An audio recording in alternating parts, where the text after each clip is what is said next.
Agataho Imana yankoreye ubukwe, Imana yarambwiye ubukwe imyaka myinshi, ikambwira nzagukorera ubukwe bwiza, nzagura urugo rw'umugisha, nzakubakira, nzagusetsa. Ndibuka igihe kimwe turi gusenga hano mu Bugarama, nari nkiri umwana mutoya. Reka mbabwire, Kristo arakora. Kristo arakora, afite ubutware. Yavuze yego nta muntu wavuga ngo hoya. Iyo avuze ngo hoya nta wavuga ngo yego. We ikintu agambiye gukorera umuntu wiwe, nta muntu wamusubiza inyuma. Amagambo, urusaku rw'abantu, amajwi menshi, inzuzi zahoreye, abantu bagutangiye raporo, abantu bagusebeje, umve nta cyucyemba. Uyu muntu wikomeje ku Mana, nubwo yaca mu muriro waka ntabwo uzamutwika. Uyu muntu wikomeje ku Mana, nubwo abandi babura ntabwo azaburara. Uyu muntu wikomeje ku Mana, Imana ishimwe. Uyu muntu wiringiye amaboko y'Imana akikomeza k'uyu mugabo Kristo. Nubwo uri kubona ko mwarabyaje, ariko huma nta soni zizagukora.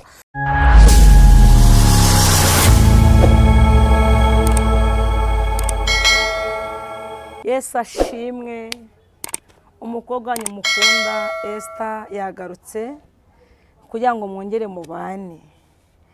Wowe ukurikiranye iyi channel ya Evangeliste Esther, akaba ari bwo bwa mbere ukore subscribe, ujye ukurikirana ijambo ry'Imana, ubuhamya bica ku channel yacu, no gusenga, kuko gusenga niyo ntwaro abizera barwanisha. Ndabakunda, mbahoza ku mutima, ndabizi ko namwe mu nkunda. Ngumbiriye abashuti banjye dokwakanye umurimo w'Imana, tugikora umurimo w'Imana, bari Bujumbura mu bihugu byo hanze bitandukanye. Soje inshuti yanjye cyane yitwa Vanessa, ndakugumbiriye mu izina rya Yesu. Aho uri muri Amerika wumva uguwe neza kuko Kristo agukundura amahoro. Sohuje n'abandi bari mu bihugu bitandukanye, ziri muri Amerika, iziri mu Bufaransa, iziri muri Guinea, iziri mu Rwanda, iziri mu Burundi, abari Zambia. Nukuri pe ndabizi, murabizi, umve ni hano ku mutima, ndabakunda cyane. Rero uyu munsi noneho ndabereye ko numva mfite ibintu byinshi nshaka kubabwira, ariko Imana iranshoboza. Hari abantu bajya bambaza bakanyandikira, Esther uri muntu ki? Esther kanongeye nivuge neza, Esther ni umumama Yesu yagiriye neza, ufite umwana, ufite n'umutware. Yesu ni umukiza, Yesu ni inshuti nziza, Yesu ajya arinda ijambo yavuze akarisohoza. Esther ni umukozi w'Imana, Esther akunda Imana, agakunda n'abantu b'Imana. Yemwe abantu tuziranye murabizi, nkunda abantu kandi n'Imana ndayikunda pe, kandi mba nifura yuko abantu mu nkunda nanjye nkaba mbakunda. Urukundo rwacu Imana izarujye hagati, ikomeze urushyigike kugira ngo no ku iherezo ryacu tugeze mu ijuru tuzahure duhoberane, turirimbe Hozana Hozana Hozana. Ndabakunda. Tugiye kumva ijambo ry'Imana divanzemo n'ubuhamyaho gatoya.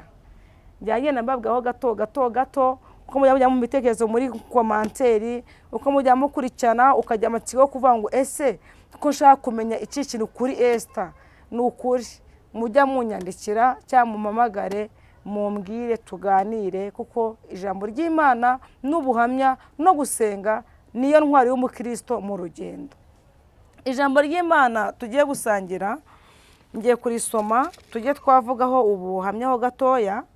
Ni ijambo ry'Imana tugiye gusanga muri Zaburi y'ijana na 16. Turasoma umurongo wa mbere. Iravuga ngo nkundira Uwiteka kuko yumvise ijwi ryanjye no kwinginga kwanjye. Kabiri, kuko yantegeye ugutwi, nicyo gituma nzajya mwambaza nkiriho. Amen. Ni umurongo wa mbere n'uwa kabiri, tuwusubiremo. Jambo riramfasha we. Hari igihe niba ukuntu Yesu yantegeye ugutwi, ni ukuntu Yesu yumvije gusenga kwanjye akansubiza, akampa icyo namusabye. Aba ngo nkundira Uwiteka kuko yumvise ijwi ryanjye no kwinginga kwanjye.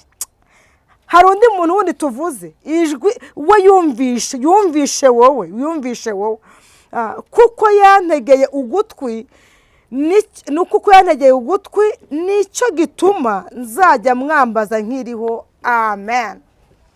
Iyi zaburi ndayikunda cyane. Iyi zaburi nayisengeyemo mbabaye, Uwiteka aranyumva. Esther mubona imbere yanyu mbabwira, akenshi nkunda kubabwira ku mirimo y'Imana, mbabwira ibyo nabonye, ibyo nge nabonanye Imana yanjye, ibyo nabonanye Imana yanjye.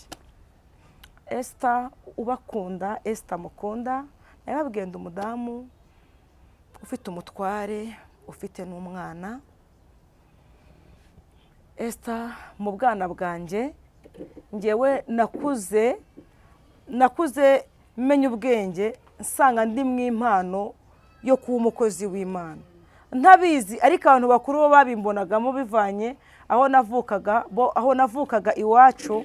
Harimo abantu bo muri famiye babimbonagamo, kuko ndibuka najyaga njya ku ishuri ariko duca mu gishanga tutaciye umuhanda w'ikaburimbo, nkajya ku giti nkagifata nkagicugusa nkagihanurira, nkakibwira ati wagitiwe, nkakibwira ibintu byinshi by'ubuhanuzi, nkagira inzozi. Ariko igihe kiragera Imana iza korera impano yanjye irayikuza. Imaze kuyikuza mu kugenda menya ubwenge nsanga ndi umukozi w'Imana, ntabigizemo uruhari, nta muntu nabisabye, ntafashe igihe kinini mvuye ngo ndi gusenga cyane ngo nsabe Imana impano runaka. Navutse nsanga Yesu yarabingabije kandi ndabimushimira. Si ubuntu bose bagirirwa, namvo umuntu ubufite wirinde kuwupfusha ubusa, kuko impano y'Imana ntabwo igurwa. Impano y'Imana ni ikintu gikomeye uhabwa n'ubuntu bw'Imana n'ubushake bw'Imana, kuko Imana ibona yuko ugomba kugenda utwaye aya mabanga y'Uwiteka. Igihe cyaje kugeramo nk'uko ko wundi umwana nza gukura nkorera Imana, igihe kiza kugera umurimo w'Imana wuka muri njyewe. Igihe kiza kugera ngeze iki gihe turi kuvugana ijambo ry'Imana, nisanga n'ubundi nkiri mu nzu y'Imana kivuga imbaraga z'Imana. Imana agataho Imana yankoreye ubukwe. Imana yarambwiye ubukwe imyaka myinshi, ikambwira nzagukorera ubukwe bwiza, nzagura urugo rw'umugisha, nzakubakira, nzagusetsa. Ndibuka igihe kimwe turi gusenga hano mu Bugarama, nari nkiri umwana mutoya, twagiye gusengera ahantu bita muri Murya, turahava twimukira ku Muguri, turahava dusozereza ahantu bita muri Sinayi. Muri Sinayi turahara turasenga, haza umuntu uturutse mu Gishomo aramfata. Imana imbwira ibintu bikomeye, irambwira ibintu bikomeye, ngo nzagukora ubukwe, nzagutuza i Kigali, nzakugirira neza. Icyo gihe kubera situasiyo wumvaga ineza y'Imana, wumvaga warabyumva ukubyizera, nta byari bihari. Wavuga ati Imana wampaye basi ikintu ry'uyu munsi, ibyo bindi bikazaza nyuma. Ariko nkubwiye ngo mwene data, ntabwo Uwiteka we areba ibyo ushaka by'ako kanya, areba ibiri imbere, areba viziyo y'ubuzima bwawe uko azakugirira neza. Ibyo bintu byose Imana yambwiraga, Imana yarabinkoreye, Imana yaranshingiye. Mubona ko ndi umubyeyi. Abantu benshi tubiziranye, murabizi ukuntu Yesu agira neza n'ukuntu Yesu atabara. Hanyuma iri jambo ry'Imana narisengeyemo ndi umwana w'imyaka 16, turi gusenga. Icyo gihe Imana irambwira ngo mwana wanjye, ndagukunda kandi urukundo ngukunda ruzatuma unkorera kugeza ku gihe njyewe nzakuvara mu isi y'umubiri. Nubwo nkore bakomeje ngo Mana unkomereza amaboko, iki kibuga abantu benshi bayicayemo baranyereye. Ariko iyo tubaje Imana imbere, tukarinda ubuhamya, tukarinda ibibitsanyo Imana yabitse muri twebwe, tukarinda agakiza Imana yaduhaye, byange bitebuka urugamba tuzataburuka amaboko Kristo turi kumwe na Kristo. Iri jambo ry'Imana aho twasomye ni ijambo hari abantu bageze bambwira bakunda kumwe ngo Esther wambara neza, Esther uri umusirimu, Esther urasa neza. Ndabakunda kuba mujya mubimbwira, ariko ibi bintu ari ahantu byavuye. Hari igihe kigeze kigera iyo mbyibutse ndarira, iyo mbyibutse ngira umubabaro, nkibuka ibyo bihe twabanyemo n'Imana byari bigoye, nkibuka ukuntu ibintu Imana yakoze, numva ngize emotion, nkibuka imvugo y'Imana. Imana yajyaga imbwira ngo nzakwambika, nzakugirira neza, nareba ukuntu hamwe nagera wo kwambara. Abantu benshi barabizi ku musozi mvukaho, ndabizi ejo bundi barimo barambwira ati Esther tujye dukurikira ijambo ry'Imana ujye utambutsa kuri YouTube. Ukuri nimukunda ijambo ry'Imana niyo nkota umuntu arwanisha. Nimukunda ijambo ry'Imana ririmo ubuzima. Ijambo ry'Imana twarariye tugeze mu ijambo ry'Imana. Ijambo ry'Imana ryaratugaburira twambika. Ijambo ry'Imana tubesheje Kigali. Ijambo Imana yavuze ku buzima bwawe niryo ritumye uhagarara mw'icyo gihe uhagazemo. None ngavango Mana uzanyambika nk'ikigori gute, ni gute uzanyambika nk'ururabyo, no mu gihe n'umwenda wo kwambara nafuraga umwenda nijoro nkawukamura bwacya nkongera. Rero nukuri pe, mu gihe bigukunda Imana go umwenda jya ucishaho agasore mu gihe wakabonye, nugira amahirwe ukabona agapasi ucisheho dayimono mubabaze umubwira tubona ati agapasi mu gihe ntajyaga umwenda wo kwambara, kandi ubikore nta byibone birimo, ubikorera muri Kristo, umwibutsa aho yagukuye n'ahakugejeje. Impamvu mbivuze mangira ngo wowe uri kureba kino kiganiro niyo wari wihebye utabibyiringiro, uvuga ati Imana yagiriye uriya muntu neza, ngewe siko mpagaze mu kintu cyo yarahagazemo, reka nongere nambare imba kuko Kristo azajya Kristo azangirira neza. Iri jambo ryatubwiye ngo nkundira Uwiteka, ni Zaburi ya Dawidi, ngo nkundira Uwiteka kuko yumvise ijwi ryanjye no kwinginga kwanjye. Dawidi iri jambo yarisomye yaryanditse afite ibintu yabonanye Imana imukorera. Ngo yari afite igihe yasenze, igihe yambaje Imana yumva. Haleluya! Imana yumva ijwi ryiwe irangije iramusubiza ngo nkundira Uwiteka kuko yumvise ijwi ryanjye no kwinginga kwanjye. Hari igihe kimwe winginze Imana ubona Imana yumvise kwinginga kwawe. Hari igihe wasenze ubona nta shusho ibintu uri gusengera, ariko usenze Imana yumva gusenga, Imana itanga ishusho. Njya nibuka igihe kimwe ari mu matwi dusengana, arambwira ati turasenga babaye, namubwira ati Imana imbwiye ko igiye guhereza umwana w'umuhungu, kandi uyu mwana uzamwite Samweli. Ati ubu ibintu byaturuka hehe? Esther oya maze imyaka myinshi nta kwizera ngifite. Nabwo ati bivuzwe n'Uwiteka, niba ari Uwiteka ubivuze rero byiringire ubyizere, azumva kandi azakora. Reka mbabwire, Kristo arakora, afite ubutware. Yavuze yego nta muntu wavuga ngo hoya, iyo avuze ngo hoya nta wavuga ngo yego. We ikintu agambiye gukorera umuntu wiwe nta muntu wamusubiza inyuma. Amagambo, urusaku rw'abantu, amajwi menshi, inzuzi zahoreye, abantu bagutangiye raporo, abantu bagusebeje, umve nta cyo cyabonaho umugambi w'Imana ku buzima bwawe. Nta kintu na kimwe cyahindura ijambo Imana yavuze ku buzima bwawe, ahubwo wowe ntiwigirire nabi. Ikintu cyatuma Imana ihindura ijambo ryo ku buzima bwawe ni ibyaha wajyamo. Irinde ibyaha, uce bugufi wowe Kristo, urinde ijambo Imana yakubwiye, Imana izarisohoza. Noneho igihe kirageraza kubyara, abyara umwana w'umuhungu amwita Samweli. Ajya ambwira ati Esther dore umwuzukuru wawe, uyu mwana ni uwawe.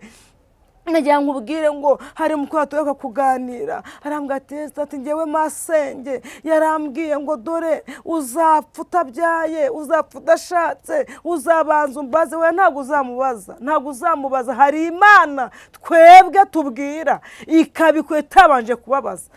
Bakora ubufino bwabo bw'abadayimoni, Imana ibareba, twe tutabareba. N'Imana ikabutesha agaciro, ibatabireba bakabona Imana irabikoze. Noneho ngo Dawidi aravuga ngo kuko yumvise ijwi ryanjye no kwinginga kwanjye kuko yantegeye ugutwi nicyo gituma nzajya mwambaza nkiriho. Aleluya.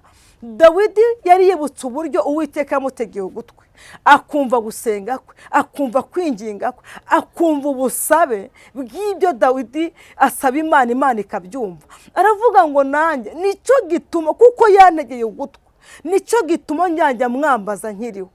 Wabwiye abantu benshi ibibazo byawe, ariko nta kintu bakumariye, bakumviye ubusa, barangije baguteza abantu. Ariko Dawidi yaravuze ngo njyewe kuko nzi ko Uwiteka, aleluya, yantegeye ugutwi nicyo gituma nzajya mwambaza nkiriho. Ambaza Uwiteka. Abantu bajya bananirwa, abantu bajya bacogora, umuntu wamwambaza ugasanga ari bize, kuvuga ndi bize simboreka, kakuvuga ati ceceka ikibazo cyawe kuko wowe ni umuntu. Nawe wakimushiriye afite ibindi byinshi, nawe yabuze uwabimukemurira, nawe nta kintu yakumariye. Ariko niwambaza Uwiteka, haleluya, nuhanga amaso Uwiteka, kuko wahora igihe cyategeye amatwi abakiranutse, wazakumva kandi namara kukumva azagusubiza. Dawidi aravuga ngo yibuka uburyo Imana yamutegeye ugutwi. Niwibuka cya gihe uri kubwira Imana ngo Mana, ko basohoye mu nzu n'abana ndajya he? Ese Uwiteka ko umugabo ntaye biragenda bite? Kandi yaraguteye ko biremera, ariko se ntabwo ukiriho. Uwiteka mwaragumanye, Uwiteka yakurereye abana, yakwigishiriza abana, igihe kirageza byinshi kuvuga ati Mana minerivane zirava he, biragenda gute? Oya, ibuka ko yumvishe gusenga kwawe, wibe ko yageze yumva ijwi ryawe akaryumva akagusubiza, wibe ko yategeye amatwi yiwe ijwi ryawe akakumva, uvuga ngo Mana wowe wabigishije umwaka washize, nongeye ngufitiye icyizere ko n'uyu mwaka bazongera mugihe ngo namenye kuri Imana itanga buruse, namenye kuri Imana itanga diplome, namenye kuri Imana igitanga akazi, namenye kuri Imana igera imfubyi zigakura, uri Imana itakoda afite shinge na rugero. Mugihe ngo Yesu, kuko nzi yuko ushobora byose, kuko nzi yuko hari igihe wumvishe gusa. Imana ishimwe, Imana ijya yumva gusenga. Iyi Imana ya Kristo ngo ari ku musaraba, ngo yateze ibiganza aravuga ngo nimuze mwese abarushye n'abaremerewe, nimusange ndabaruhura. Nimuze musange Kristo.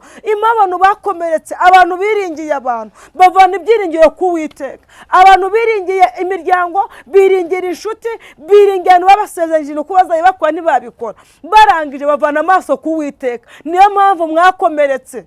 Vana amaso ku bantu, Kristo niwe wenyine wagira ikintu akumarira. Twagiye tubona abantu bahereza abantu ibintu, akaza kuri YouTube cyangwa akaza hano akavuga ati njyewe runaka namukoreye ibintu ibi n'ibi, akati ibintu yakoreye runaka, kora uzi kuzashimwa n'Imana. Niyo udashaka gukomereka wowe, ikomeze ku Mana. Ibintu byawe byose bikuremereye byerekeze ku Uwiteka. Wowe ubwira Kristo ngo Kristo, kuko wowe nakubonye igihe kimwe, ejo n'ejo bundi si rimwe sikiye nakubonye wumva gusenga. Hagiye nari mfite ikibazo ndagutakambira, uranyumva. Abantu muri iyi minsi bagutinya kwiriza ubusa, abantu muri ino minsi bari kwirengagiza imbaraga z'Imana babonye, bakabona ikibazo bakagira kirekire ku buzima bwabo, bagatuma icyo kibatsikamira. Ahubwo nimubanze murebere Imana mu ndorerwamo y'ibitangaza Imana yakoze. Haleluya. Wibuka ati Kristo wampaye umwana, bavuze ngo ntabwo nzabyara. Kristo wampaye gushaka, baravuye ntabwo nzashaka. Kristo umajije imyaka ingahe mu wanjye urimo, nkanyumvikana n'umutwe cyane umudamu wanjye, nkaba narabye hungu nakobwa. Ese ibyo byose byavuye kuki? Byavuye ku gushaka kw'Imana Data. Haleluya. Nta muntu wari kubikora. Niyo mpamvu Dawidi we yavuze ngo icyo nkundira Uwiteka nuko yumvishe ijwi ryanjye, aleluya, akumva no kwinginga kwanjye, ngo Uwiteka yantegeye ugutwi. Imana ishimwe, ngo nicyo gituma njya mwambaza nkiriho. Imana ishimwe. Abiringiye abantu barabahemukira, ndetse babahanga amaso bakabakoza isoni. Wowe nujya uhemuka kandi ntukoze isoni, habwa ikuzo Mana yanjye kuko urabikwiriye. turavuga ishimwe ryawe, turavuga imbaraga, turavuga imirimo myiza twakubonanye. Haleluya! Imana ishimwe. Kristo ntajya ahemuka, Kristo ntakoze isoni, Kristo ntajya asiga umuntu mu byago, Kristo ntajya arambirwa. Abantu bamwambaza ku manywa na nijoro, amatwi yiwe ahora igihe cyose ayategewe umukiranutsi. Uwo ninde uri kuvuga? Uwo ninde uri gusenga? Ni wa mukiranutsi runaka. Uwo ninde? Ni wa muntu w'imirimo myiza, w'imico myiza. Kubera yuko Kristo batajya ahemuka, mwiringire, mwinginga akomeze gutegera ugutwi, mwinginga akomeze abe bugufi bwawe, mwinginga akomeze akubere urufatiro, mwinginga akomeze akubere ibuye rizima. Hari indirimbo nkunda mu gitabo ivuga ngo amasezerano yose uko Imana iyatanga yakomejwe n'amaraso y'umwami wacu Yesu. Isi nibizavaho, ijuru rikabaho, uwizera azabona ayo masezerano. Isi nibizavaho, ijuru rikavaho, uwizera azabona ayo masezerano. Haleluya! Isi nibizavaho, ijuru rikavaho, ariko umuntu wizera Kristo, haleluya, umuntu wiringira imbaraga zishobora byose, uyu muntu nirifo edasire, nubwo yashika mu mazi atemba ntabwo aya mazi azamutemba. Uyu muntu wikomeje ku Mana, nubwo yaca mu muriro waka ntabwo uzamutwika. Uyu muntu wikomeje ku Bana, nubwo abandi babura ntabwo azaburara. Uyu muntu wikomeje ku Mana, Imana ishimwe. Uyu muntu wiringiye amaboko y'Imana akikomeza k'uyu mugabo Kristo, nubwo uri kubona ko mwarabyaje ariko humura, nta soni zizagukora. Nubwo uri kubona ibintu byacitse, humura, hari Imana ije kubidoda, itameze nk'abatayeri. Hari Imana ije gukora ikintu gisha bikamenyekana ko Imana yaguteze ugutwi. Hari Imana ije gukora ikintu, ije gutanga ihumure. Hari igisunika Imana izanye, kuko Imana yumvishije gusenga kwawe, kuko Imana yumvishije, kuko Imana yagutegeye amatwi. Inawe kuvuga ngo hoza ijwi ryawe mukobwa w'i Siyoni, we kurira, kuko ndi kumva imirindi yuza gutabara iri hafi yawe. Humura, Kristo aracyafite gukora muri we, Kristo aracyagufitiye imbabazi, Kristo aracyagufitiye urukundo. Wowe icyo usabwa, vana amaso ku bantu, niwiringire Imana, niwikomeze ku Mana, niwiringire Imana. Nukunda Kristo abantu bazagukunda, nukunda Kristo abantu bazagushakisha bakubwira ati nawe yari umuntu w'umumaro. Niwiringira Kristo ukamugira ibuye ry'ifatiro ku buzima bwawe, n'ibyari byaranze bizeme. Humura, byashoboka. Sinzi urugamba uri kurwana mama, sinzi intambara weza muri iyi minsi wa mukobwa we, sinzi ukuntu urugo rwawe muri iyi minsi ibintu bimeze, sinzi umuyaga w'ishuheri winjiye utazi uburyo winjiye, ariko ngo niwongere utabaza Uwiteka. Haleluya! Agutegeye ugutwi kugira ngo yumve icyo umusaba, kandi namara kucyumva aragusubiza akumara umubabaro. Namara kucyumva aragukiza urubwa. Abantu namara kumva icyo umusaba araguhanagura amarira, amaso yawe yongere hake. Namara kumva gusenga kwawe akomora ibikomere, arakomora inguma, umutima wongere ucyo, wongere wishime. Twabonye Imana yomora inguma, twabonye Imana y'amasezerano, Imana y'imirimo, Imana y'ibihe, Imana elasi with hidimanda, Imana itite ku kintu na kimwe, yita ku ijambo ivanye n'umuntu. Iravuze ngo rero ongera wiringire Imana, ongera wizere Kristo, ni utajya uhemuka, ni utajya ubura uko ubigenza. Ni ukuri iri jambo ry'Imana, iri jambo ry'Imana ririmo ibintu byose. Iri jambo ry'Imana ririmo ibintu byose. Ibintu byose byari byaranze bishakire hano. Ibi byose waburiye inzira bishakira hano mu ijambo ry'Imana. ni wari ugisenga wacitse imbaraga, ongera usome ijambo ry'Imana urasubiramo imbaraga. Ibintu byose ushaka ku Mana dore biri hano mu ijambo ry'Imana. Muryizere kandi muryiringire kuko Kristo ni umukiza. Ndabakunda kandi Imana yo mu ijuru iduhana umugisha. Imana yo mu ijuru ibagure, Imana ihire ibikorwa byanyu, ihire business, ihire akazi kanyu, ihire abana banyu, ihire imiryango yanyu. Imana izabageze kure hashoboka, aho imiryango itabagejeje Imana izahabageze, aho mwumvaga mutazagera kubwo kwizera ijambo ry'Imana. Imana ibahe kwavansa mu mirimo y'Imana. Shalom, shalom, shalom, shalom.